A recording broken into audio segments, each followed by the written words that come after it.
بسم اللہ الرحمن الرحیم. Rawalpindi chamber of commerce and industry,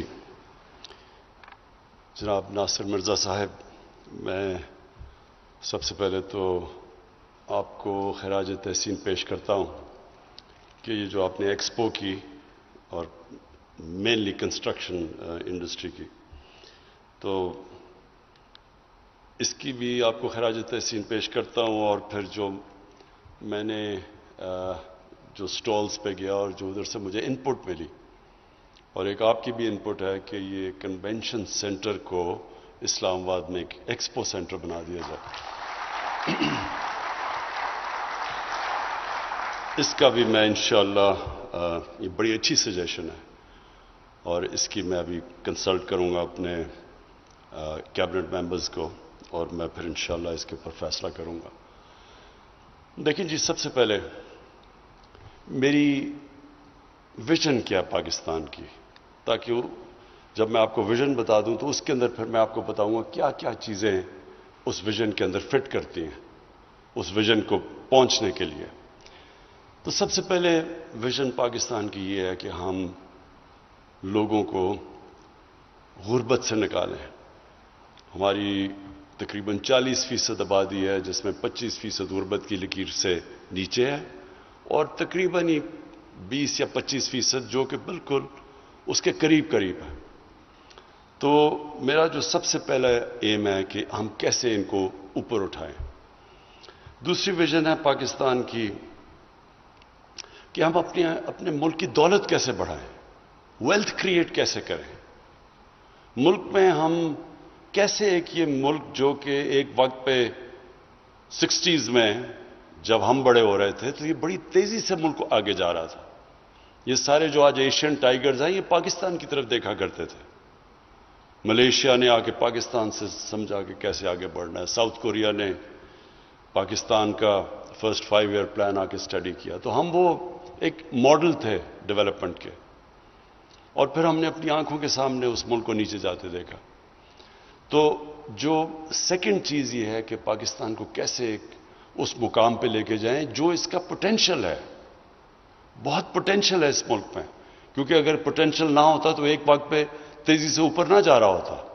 ہمارے ادارے آؤٹ اسٹینڈنگ نہ ہوتے، پی آئی اے بڑی ایئر لائن نہ ہوتی، ہماری اس وقت بینکرز اگر وہ نہ نیشنلائزیشن ہوتے تو ہمارے بڑے آؤٹ اسٹینڈنگ بینکرز تھے جنہوں نے جا کے بی سی سی آئی دنیا کا ایک ٹاپ بینک بنا دیا. تو بینکرز تھے تو بنا. تو ہر چیز میں پاکستان ایک وقت پہ بڑی تیزی سے اوپر جا رہا تھا. تو ہم کیسے اس کو واپس ادھر لے کے جائیں جو اس کا اصل مقام ہے، اور اس میں کیا کیا قدم اٹھانے ہیں اس کو وہاں لے جانے کے لیے. اور پھر اسی کے ساتھ ریلیٹڈ ہے کہ ایک ملک خوددار ملک بنے. یہ جو ہمیں قرضے لینے پڑتے ہیں، کبھی آئی ایم ایف کے پاس 20 دفعہ آئی ایم ایف کے پاس جا چکے ہیں کیونکہ ہم اپنی اکانومی مینج نہیں کر سکے. اور پھر ایک چھوٹا سا طبقہ اتنا امیر ہو گیا ہے کہ ان کے لیے باہر، یعنی میں کیونکہ میرا باہر بڑا جانا ہوتا تھا، کرکٹ کی وجہ سے باہر جاتا تھا. پھر میں شوکت خانم کے لیے پیسے اکٹھے کرنے کے لیے باہر پاکستانیوں سے پیسے اکٹھے کرتا. تو وہاں امیر ترین پاکستانی ہوتے تھے، وہ پیسہ ان کے پاس ہوتا تھا، اور وہ یعنی آپ امیجن نہیں کریں گے کہ پاکستان کے یہ حالات ہوں کہ اس کو قرضے لینے پڑے اور امداد لینے پڑے. تو لوگ امیر لیکن ملک غریب. تو یہ بھی ایک امبیلنس ہے کہ ایک سسٹم جب کرپٹ ہو چکتا ہے تو یہی ہوتا ہے. پھر نیچے غربت ہو جاتی ہے، تھوڑا سا طبقہ امیر ہو جاتا ہے، نہ وہ ٹیکس دیتا ہے، وہ آرام سے عیاشیاں، لنڈن میں ان کی چھٹیاں، ہالیڈیز، باہر شاپنگ. لیکن عام آدمی جو ہے وہ اپنی بنیادی ضروریات مشکل سے پوری کرتا ہے. تو ایک کرپشن کا یہ سسٹم بن جاتا ہے. یہ سارے وہ ملک جدھر حکمران اور ان کی رولنگ ایلیٹ کرپٹ ہوتی ہے، ان سارے ملکوں کے اندر یہی حالات ہوتے ہیں. وسائل کے باوجود غربت ہوتی ہے اور تھوڑا سا طبقہ بڑا امیر ہوتا ہے اور ان کے باہر بڑے بڑے محلات ہوتے ہیں. یہ ساری ڈیولپنگ کنٹریز کی یہی سٹوری ہے.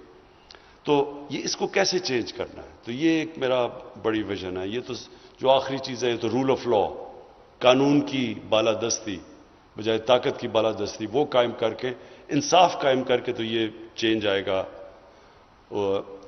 بڑی سطح کے اوپر، لیکن نیچے سے جو لوگوں کو اٹھائیں گے اس کے بڑے طریقے ہیں۔ ایک تو ہم پورا احساس پروگرام لے کے آ رہے ہیں، ابھی جنرل حیدر نے مینشن کیا کہ کامیاب پاکستان انشاءاللہ آپ دیکھیں گے کہ یہ صرف پاکستان کے اندر نہیں، یہ ڈیولپنگ ورلڈ کے اندر ایک مثال بنے گی کہ کیسے ایک قوم اپنے کمزور طبقے کے اوپر اٹھاتی ہے۔ اس کے اندر جو ہم کام کر رہے ہیں کبھی پہلے پاکستان میں نہیں ہوا کہ ہم نے، اور یہ انشاءاللہ 9 تاریخ کو ہم بڑے دھوم دھام سے لانچ کر رہے ہیں۔ اور یہ پروگرام میں کیا ہوگا کہ جو ہمارا 40% نیچے طبقہ ہے، ہر خاندان کو، ہر خاندان آپ یہ دیکھ لیں، یہ بڑا ایمبیشس پروگرام ہے، ہر خاندان کے لیے ایک خاندان کے فرد کو ٹیکنیکل ایجوکیشن دی جائے گی۔ خاص طور پہ اب جو آئی ٹی کا سیکٹر ہے، اس میں بڑی جلدی آپ لوگوں کو ٹرین کر سکتے ہیں اور بڑی جلدی وہ پیسے کمانا شروع کر سکتے ہیں۔ ایک خاندان کے اندر ہیلتھ کارڈ جائے گا۔ ہیلتھ کارڈ کا مطلب کہ 10 لاکھ روپے میں کسی بھی ہسپتال میں جا کے وہ خاندان کے فرد اپنا علاج کروا سکتا ہے مفت۔ تیسری چیز کہ سستے سود کے بغیر قرضے دیے جائیں گے۔ اگر شہر میں ہیں تو وہ اپنی کوئی دکان یا اپنی کوئی جو بھی اس قرضے پہ کر سکے، اپنا کاروبار کر سکے، اور اگر دیہات میں ہیں تو وہ ایک کسان کے لیے وہ سود کے بغیر ایک فرد کو قرضہ ملے گا۔ اور پھر جو لو کاسٹ ہاؤسنگ ہے، یہ پاکستان میں ابھی تک روٹی کپڑا مکان کی تو بات ہوئی تھی، لیکن کبھی اس کے اوپر کام نہیں ہوا۔ اب ہم مائکرو فائنانس کے ذریعے اس ایک خاندان کے لیے اس کو ہم فائنانس کریں گے اپنا گھر بنانے کے لیے۔ یہ اس لیے امپورٹنٹ ہے کہ کیونکہ لوگوں کے پاس کیش نہیں ہوتا گھر بنانے کے لیے، تو ہمارے شہروں کے اندر یہ پھیلتی جا رہی ہیں کچی آبادیاں۔ کراچی تقریباً 40% کچی آبادی بن چکا ہے۔ اور کیسے لوگوں کے پاس جب کیش نہیں ہوگا اور کیش کے بغیر گھر نہیں بنا سکتے، تو یہ جو ہم نے بڑی جدوجہد کی اس قانون کو عدالتوں سے نکالنے کے لیے، جس کو کہتے ہیں فور کلوجر لا، جب تک قانون نہیں ہوگا کہ اگر کوئی قسط نہیں دیتا تو اگر وہ بینک ایکشن نہیں لے سکے گا اس کے اوپر، وہ قرضے ہی نہیں دیں گے۔ تو اس لیے پاکستان میں ہاؤس فائنینسنگ کا کانسیپٹ ہی نہیں ہے۔ 0.2% پاکستان کے اندر اب تک گھروں کے لیے قرضے دیے جاتے ہیں۔ ہندوستان جو ہمارے ساتھ ہی ادھر بھی بڑے مسئلے ہیں، وہاں 10% پہنچ گئے، اور ملیشیا میں 30% ہاؤس فائنینسنگ ہے، اور یورپین امریکہ 80% سے اوپر ہے وہاں۔ تو ہمارے ملک میں تو کانسیپٹ ہی نہیں ہے ہاؤس فائنینسنگ کا۔ تو یہ 2 سال ہمیں لگے اس قانون کو، بڑی محنت سے یہ فائنلی قانون پاس کیا گیا۔ تو اب اس سے پہلی دفعہ پاکستان میں موقع ملے گا اس طبقے کا جس کے پاس کیش نہیں ہے گھر بنانے کا، ان کو اب ہم چانس ملے گی کہ وہ بینک سے پیسے لے کے تو اپنے گھر بنا سکیں۔ اور پھر جو نچلا طبقہ ہے اس کو پروٹیکٹ کرنے کے لیے گورنمنٹ سبسڈائز کر رہی ہے اس کو۔ ہم ان کے لیے 5 مرلے کے اوپر ہم نے پورا پلان بنایا ہوا کہ ہم صرف 5% سے اوپر سود نہیں جانے دیں گے۔ 5 یا 3؟ ہاں نہیں، کامیاب پاکستان میں تو بالکل ہم ان کو سود کے بغیر قرضے دے رہے ہیں، لیکن اس کے علاوہ جو کہ ہم چھوٹے لو کاسٹ ہاؤسنگ کے لیے ہم نے فریز کیا ہوا ہے 5%۔ ہاں، سو ہم نے 5 اور 3% کے اوپر فریز کیا ہوا ہے کہ ہم ان کو سبسڈائز کریں گے، گورنمنٹ اس سے اوپر سارا اٹھائے گی انٹرسٹ، تاکہ لوگوں کے اوپر مثلا ہماری کوشش یہ ہے کہ جو خرچہ ایک عام گھر کرتا ہے کرائے کے اوپر، بجائے کرایہ دینے کے وہ قرضوں کی قسطیں دے کے گھر اپنا بنا لے۔ تو یہ ایک انشاءاللہ پاکستان کی ہاؤسنگ میں آپ دیکھتے رہیں گے بہت بڑی ریولوشن آ رہی ہے۔ اور اس سے پھر ایک تو سب سے بڑا کام کریں گے کہ عام لوگوں کے لیے گھر بند اپنی چھت ہوگی، لیکن اس سے بڑا یہ ساری انڈسٹری اٹھ جائے گی کنسٹرکشن کے ساتھ 30 ابھی جو میں نے دیکھے ہیں ڈفرینٹ ٹائلز ہیں، نلکے، جتنے بھی دروازے، یہ ساری جو انڈسٹریز ہیں وہ سب چلنی شروع ہو جاتی ہیں جب کنسٹرکشن اٹھتی ہے. تو یہ میرا کوشش یہ ہے کہ ملک کو لوگوں کو روزگار بھی ملے، کیونکہ کنسٹرکشن چلے گی. سب سے زیادہ شہروں میں روزگار کنسٹرکشن سے ملتا ہے. پھر ویلتھ کریشن ہو، کیونکہ اس سے ساری اکانومی چلنی شروع ہو جاتی ہے. ملک میں انشاءاللہ جو ہماری ٹیکس کلیکشن کی آپ نے بات کی، جب اکانومی چلے گی تو ٹیکس زیادہ اکٹھا ہوگا. وہ اور بات ہے کہ ایف بی آر کے اندر بھی ہم ریفارمز کرنے کی اب کوشش کر رہے ہیں، آٹومیشن لے کے آ رہے ہیں تاکہ ایف بی آر کے اندر بھی ریفارمز ہو. لیکن ویلتھ کریشن سے ہم پیسہ اکٹھا کریں گے، اپنی ریونیو اکٹھا کریں گے، جو کہ پھر جس کے اوپر ملک چلتا ہے. اور جو اس کا دوسرا فیز ہے کنسٹرکشن انڈسٹری، اس کے لیے جس طرح جنرل حیدر نے بتایا، ہم نے بڑے انسینٹیوائز کیا. اور میں نے جب کنسٹرکشن انڈسٹریز کی میٹنگز لیں تو مجھے اس چیز کا احساس ہوا کہ ہمارا جو سسٹم ہے وہ جو ایک وقت پہ سسٹم بنتا ہے سہولت پیدا کرنے کے لیے انڈسٹری کی، جو لوگوں کے لیے سہولت پیدا کرنے کے لیے سسٹم بنتا ہے، وہی سسٹم جب ڈی جنریٹ کرتا ہے، جب وہ خراب ہوتا ہے تو وہی رکاوٹ بن جاتا ہے. تو ابھی میں جب لوگوں سے بھی بات کر رہا تھا تو مجھے اندازہ یہ تھا کہ ہم نے اس چیز کا ہمیں احساس نہیں ہوا کہ یہ جو کنسٹرکشن ہے اس سے تو اکانومی اٹھتی کنسٹرکشن پہ ہے. لیکن جب اب میں یہ میٹنگز لی تو میں نے ریئلائز کیا کہ ہر جگہ رکاوٹ کنسٹرکشن انڈسٹری کے لیے تھی. تو اس لیے ہر ہفتے میٹنگ کر کے آہستہ آہستہ یہ رکاوٹیں دور کی، جس کی وجہ سے ماشاءاللہ آج ہمارا کنسٹرکشن سیکٹر تیزی سے اوپر جا رہا ہے. لیکن میں نے یہ بھی سوچا کہ یہ ہر جگہ یہی پرابلم ہے. اب ہم ساری چیزیں تقریباً امپورٹ کرتے ہیں پاکستان میں، بڑی کم چیزیں بناتے ہیں، لیکن کبھی کسی نے اس کی اوپر توجہ نہیں دی کہ ہم کیوں امپورٹ کرتے ہیں. 22 کروڑ ہے پاکستان کی آبادی. 22 کروڑ آبادی کا مطلب بہت بڑی مارکیٹ ہے پاکستان، انٹرنل مارکیٹ اتنی بڑی ہے. تو جب 22 کروڑ کی آپ کی آبادی ہو تو کیا وجہ کہ ہم اکانومیز آف اسکیل نہیں کر سکے؟ ہم کیوں نہیں چیزیں پاکستان کے اندر بنا سکے؟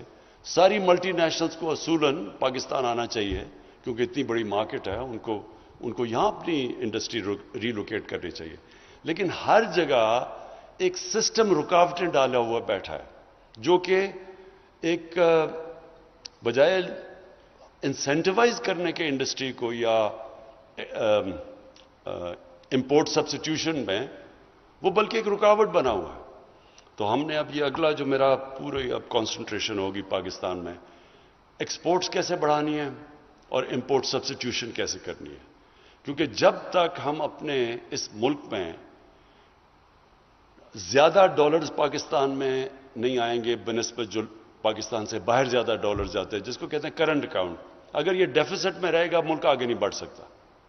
اگر اس ملک نے آگے بڑھنا ہے، ویلتھ کریشن ہے، ملک نے دولت میں اضافہ ہونا ہے، تو وہ ضروری ہے کہ ہم اپنی ایکسپورٹس بڑھائیں اور ایکسپورٹس بڑھائیں اور پھر امپورٹ سبسٹیوشن کریں.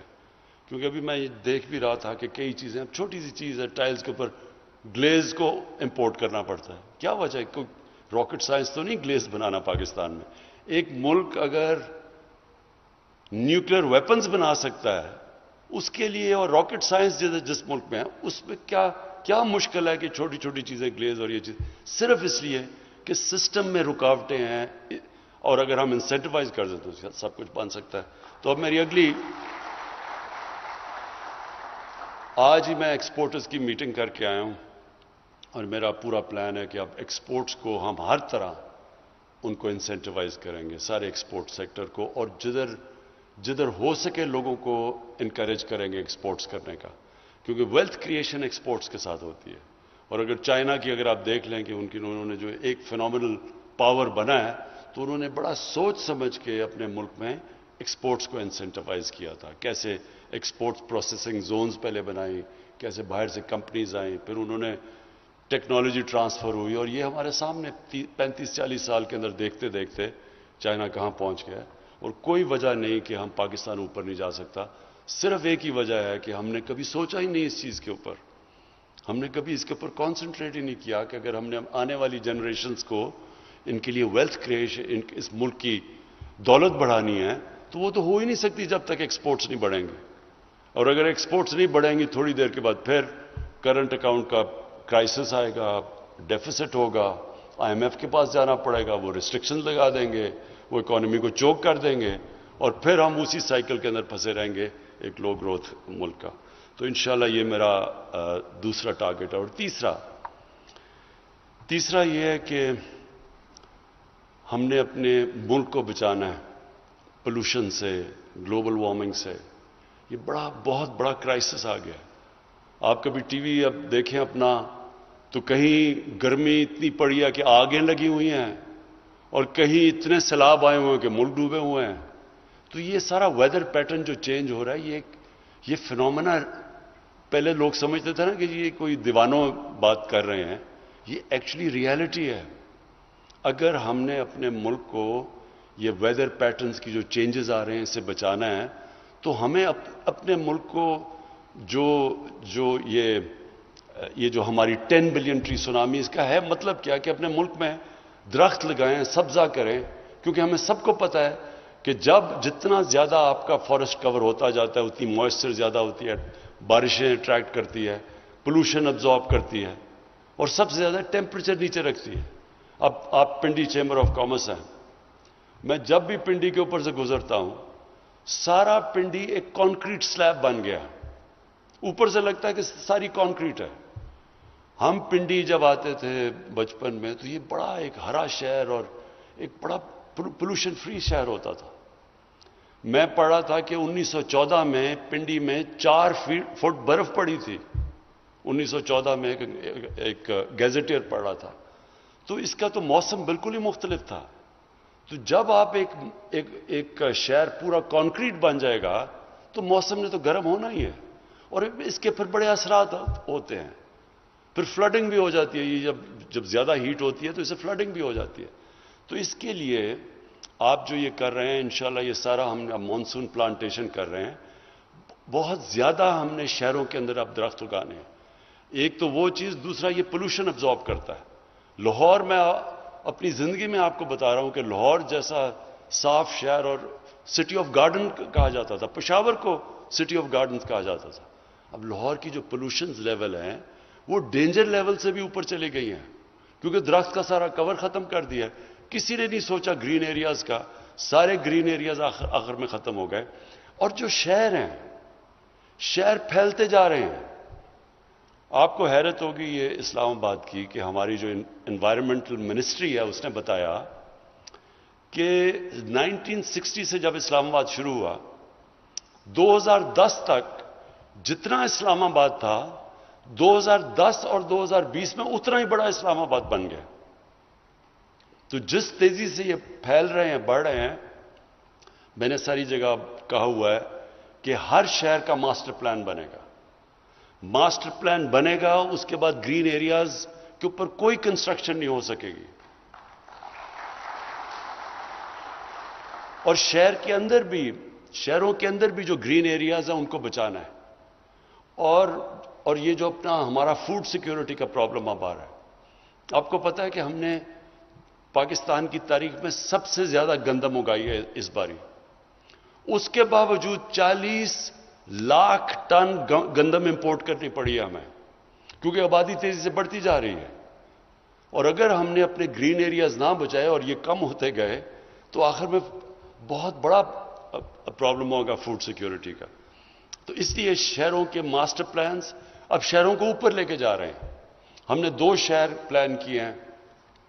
ایک راوی سٹی کیوں بنا رہے ہیں؟ کیونکہ جو لاہور کا پانی ہے وہ نیچے جاتا جا رہا ہے، اور جو راوی دریا ہے وہ بالکل ایک سیوریج کا نالا بن چکا ہے.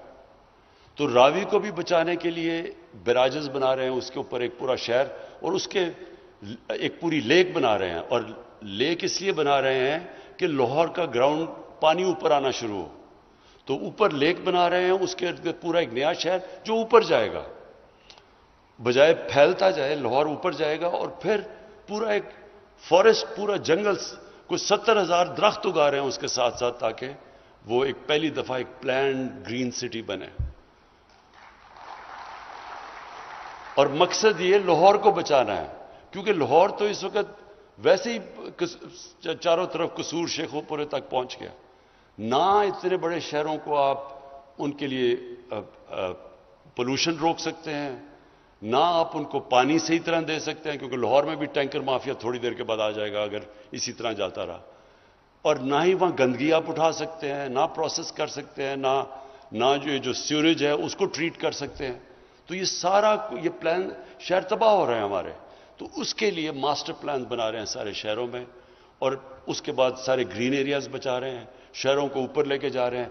شہروں کے اندر جو ابھی بچ گئے ہیں گرین ایریاز ان کو بچا رہے ہیں. اور پھر جو قبضے ہوئے ہیں شہروں کے اندر سرکاری زمینوں پہ طاقتور لوگوں نے قبضے کیے ہوئے ہیں، ان قبضہ گروپس کے پیچھے جا رہے ہیں اور یہ قبضے ختم کر رہے ہیں اور ان ساروں کو گرین ایریاز کے اندر کنورٹ کر رہے ہیں تاکہ ہمارے آنے والی نسلوں کے لیے ہم ایک بہتر پاکستان چھوڑ کے جائیں.